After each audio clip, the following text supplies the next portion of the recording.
Assalamualaikum warahmatullahi wabarakatuh. Kembali bertemu lagi dengan saya, Joe di sini. Saya akan menceritakan kembali yang lanjutan cerita saya yang kemarin pada saat saya tiba di Amerika, atau tepatnya di kota New Hampshire. Ya, maaf ya kalau gambar yang saya ambil ini adalah gambar rumah saya yang saya ambil dari belakang, jadi biar nggak monoton, karena kemarin udah saya ambil dari depan, sekarang saya ambil dari samping dan dari belakang. Jadi kemarin itu terakhir saya ceritakan tentang setelah saya tiba di Amerika di kota New Hampshire. Saya dijemput oleh saudara sepupu saya, atau tepatnya saudara sepupu istri saya, dan saya menginap tinggal di rumahnya sekitar 3 bulan lebih kurang, sampai saya mendapatkan pekerjaan pertama. Ya, lebih kurang 3 bulan saya menganggur waktu itu, karena kebetulan pada saat saya datang, yaitu tahun 2008, adalah saat krisis ekonomi dunia. Jadi bukan cuma Indonesia aja yang krisis waktu itu, tapi seluruh dunia juga mengalami krisis. Ya, akhirnya di Amerika juga ternyata juga susah nyari pekerjaan saat saya tiba itu. Padahal sebelum-sebelumnya menurut saudara sepupu saya di Amerika itu sangat gampang sekali untuk mencari pekerjaan, bahkan pekerjaan yang mencari kita. Tapi karena kebetulan saya datangnya di waktu yang kurang tepat, ya apa boleh buat, karena memang visa saya keluarnya pada bulan 8 atau bulan 9 tahun 2028. Ya, akhirnya saya setelah 3 bulan di sana, alhamdulillah saya mendapatkan pekerjaan. Tapi pekerjaannya itu hanya temporari, sifatnya sementara, bukan untuk jangka waktu lama gitu. Yaitu bukan kantor ya kantor, tapi kantor ini bekerja mengurusi memeriksa hasil-hasil ujian anak-anak sekolah. Tapi cara memeriksa mereka itu semuanya udah pakai mesin, tidak manual lagi. Ya, itulah yang saya kerjakan waktu itu, dan kebetulan banyak juga orang Indonesia yang kerja di sana, bukan saya sendiri satu-satunya, campur juga sama beberapa orang bule. Ya, bekerja di sana dengan gaji lebih kurang, kalau nggak salah waktu itu berapa ya, 12 apa 13 dolar per jamnya, dibayar per minggu. Karena di Amerika rata-rata untuk penggajian digaji per jam, tidak seperti kita gaji per jam, tapi terimanya ada yang per minggu, ada yang per bulan. Nah, kebetulan waktu itu saya dapatnya yang per minggu, per jamnya sekitar 12 atau 13 dolar. Ya, lumayan lah daripada nganggur waktu itu. Akhirnya saya bekerja waktu itu nggak terlalu lama sih, mungkin sekitar 2 atau 3 minggu ya sekitar itu, 2 atau 3 minggu. Setelah itu laid off istilahnya, kalau di sana itu ya diberhentikan dengan hormat gitu kan, karena pekerjaannya sudah habis, ya udah, kontraknya juga udah selesai. Nah, setelah itu kembali saya mencoba mencari-cari pekerjaan lagi, nyari, tanya sana sini sama teman-teman orang Indonesia yang udah lama di sana. Akhirnya dapatlah pekerjaan di semacam warehouse, gudang yang menangani khusus untuk produk-produk Nike dan Adidas kalau tidak salah ya. Itu produk-produknya itu produk impor ekspor, maksudnya produk ekspor. Nah, barang-barang yang sudah agak cacat atau agak rusak sedikit, atau kemasannya rusak, nah itu diganti. Nah, kita lah yang mengerjakannya untuk membuatnya bagus kembali, kemasannya seperti baru lagi.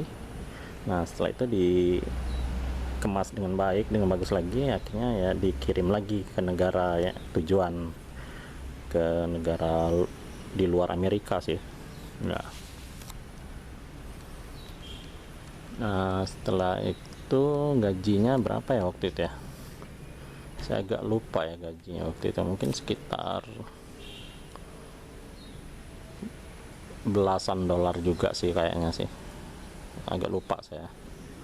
Nah di sana agak lumayan lama, mungkin adalah sekitar berapa bulan ya, ada mungkin sekitar setengah tahun, mungkin ada kali, lebih kurang sekitar setengah tahun kerja di sana. Tapi kalau nggak salah ingat, oh ya betul-betul setengah tahun.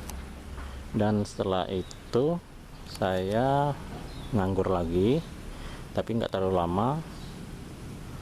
Akhirnya saya bekerja, melamar lagi, bekerja di Walmart. Walmart itu kalau di Indonesia ya kayak Hypermart atau kayak Giant, pokoknya dia toko terbesar di Amerika, bahkan nomor 1 di dunia untuk retail, kelas retail ya, nomor 1 terbesar di dunia dia untuk omsetnya. Oke, kita sambil jalan agak ke depan sedikit, itu rumah orang di depan tetangga saya ya. Jadi setelah saya bekerja di perusahaan warehouse tadi, akhirnya saya diterima di Walmart. Di Walmart saya bekerja hampir 1 tahun, kalau nggak salah sekitar 9 bulan ya. Ya sekitar 9 bulan saya kerja di sana. Ternyata saya ada masalah yang sebenarnya sih bukan masalahnya dari saya sih sebenarnya, tapi dari saudara sepupu saya sendiri. Karena begini, untuk setiap karyawan di Walmart itu kita dikasih semacam kartu diskon belanja. Jadi setiap belanja karyawan mendapat diskon sekitar 10% ya. Nah kebetulan saudara saya itu punya bisnis membeli barang-barang, produk-produk di seluruh toko-toko lah yang ada di Amerika, produk-produk yang lagi booming atau yang lagi diskon besar-besaran. Nah saudara saya beli barang tersebut, terutama untuk di Walmartnya dia menggunakan kartu tersebut. Dan akhirnya sama atasan saya ketahuan pas mereka cek di komputer, akhirnya ketahuan kalau ada transaksi yang mencurigakan dari kartu diskon saya. Akhirnya saya dipanggil sama bos saya. Untungnya saya tidak dipermasalahkan, tapi hanya tahu apa, dikeluarkan atau di PHK secara tidak hormat. Ya apa boleh buat lah, memang mungkin batas itulah rezeki saya, hanya 9 bulan kerja saya. Padahal di sana kebetulan saya tadinya sangat disenangi sama atasan saya kan, bahkan gaji saya pertama masuk lebih besar dari orang-orang bule sendiri yang udah lama bertahun-tahun kerja di sana. Mungkin mereka melihat pengalaman kerja saya lama di Indonesia di retail, punya pengalaman yang lumayan. Oh ya, dulu saya seperti video sebelumnya kan saya bilang saya dari awal mungkin kebanyakan kerjanya di retail, terakhir di Carrefour sebelum saya berangkat ya. Oh ya, ada yang miss kebetulan. Waktu saya terakhir kerja di Carrefour itu sebenarnya saya sempat setahun merantau ke Dubai, atau tepatnya di kota Sharjah, yaitu bersebelahan dengan kota Dubai di Uni Emirat Arab. Kerjanya apa? Sama, kerja di retail juga, yaitu di supermarket lokal orang Emirat Arab. Di sana saya cuma kerja sekitar setahun karena saya nggak suka dengan manajemennya, nggak profesional. akhirnya saya izin cuti, tapi akhirnya nggak balik-balik lagi. Jangan ditiru ya yang seperti saya, tapi kalau udah terpaksa ya apa boleh buat. Setelah saya pulang, saya akhirnya diterima bekerja di PT Matahari Putra Prima yang bergerak di retail juga. Kalau terkenalnya di Indonesia itu Matahari, toko Matahari. Nah, sekarang bernama, tempat kerja saya dulu itu namanya Hypermart ya. Saya adalah salah seorang perintis berdirinya Hypermart di Indonesia. Begitu juga dengan Carrefour, saya salah satu perintis juga, salah satu perintis berdirinya Carrefour di Indonesia. Lihat dulu, saya jelaskan sedikit. Carrefour itu ada dua ya PT-nya, ada yang PT Carrefour, yang satu lagi PT Contimas atau nama tokonya Kontinen, tapi sama-sama berasal dari Prancis ya, sama-sama dari Prancis, tapi karena tahun 2008 itu krisis ekonomi besar-besaran, bahkan penjarahan besar-besaran, akhirnya tokonya tidak jadi buka pada tahun tersebut dan diundur. Untungnya alhamdulillah kami karyawan tidak dipecat, tetap bekerja walaupun kondisinya seperti ya dulu lah, kacau balau. Namun lama laun dengan kondisi yang sudah kondusif, aman, akhirnya kami bekerja kembali dan tokonya pun buka, toko Carrefour. Ada dua toko waktu itu. Yang pertama tokonya ada di Rasuna Said, tapi sekarang udah tutup tokonya, yaitu di Pasar Festival.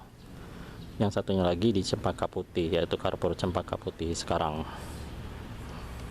Ya begitulah, setelah dari Carrefour saya keluar lagi akhirnya, yaitu pergi ke Arab yang selama setahun. Nah, setelah setahun dari Arab saya pulang, kerjalah di Matahari. Nah, setelah lebih kurang 5 tahun saya kerja di Matahari atau Hypermart, akhirnya saya dapat ikut undian green card ya, undian green card seperti yang saya ceritakan di video pertama.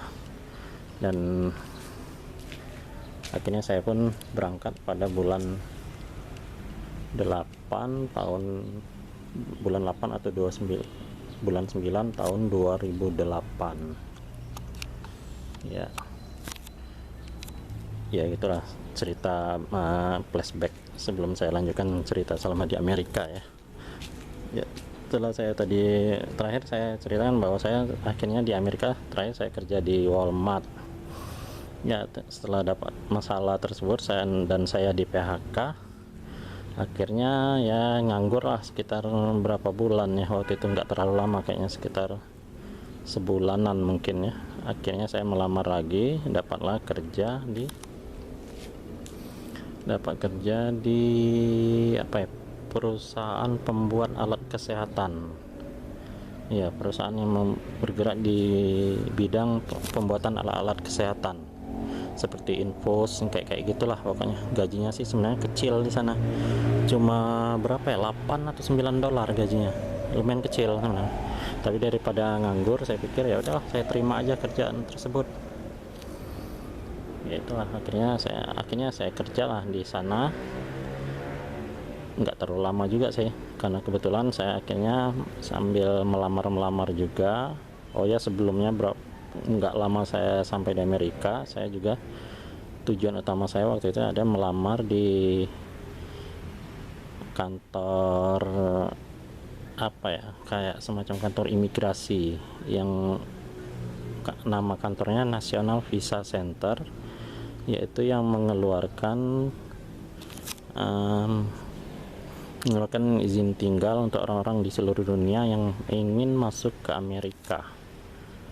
Ya itu saya ngurusin data-data orang dari seluruh dunia itu. Di sana juga banyak orang Indonesia. Oke, untuk detailnya nanti mungkin akan saya lanjutkan di video berikutnya, karena ini durasinya udah cukup lumayan, 15 menit. Jadi saya mungkin akhiri dulu, yaitu terakhir saya kerja di perusahaan alat kesehatan, dan akhirnya saya melamar dan alhamdulillah saya diterima kerja di National Visa Center. Yang kantor ini ada kantor pemerintah di bawah Departemen Luar Negerinya Amerika, atau ya State Department namanya kalau di Amerika. Oke teman-teman, kayaknya untuk video yang kali ini cukup dulu sampai sini.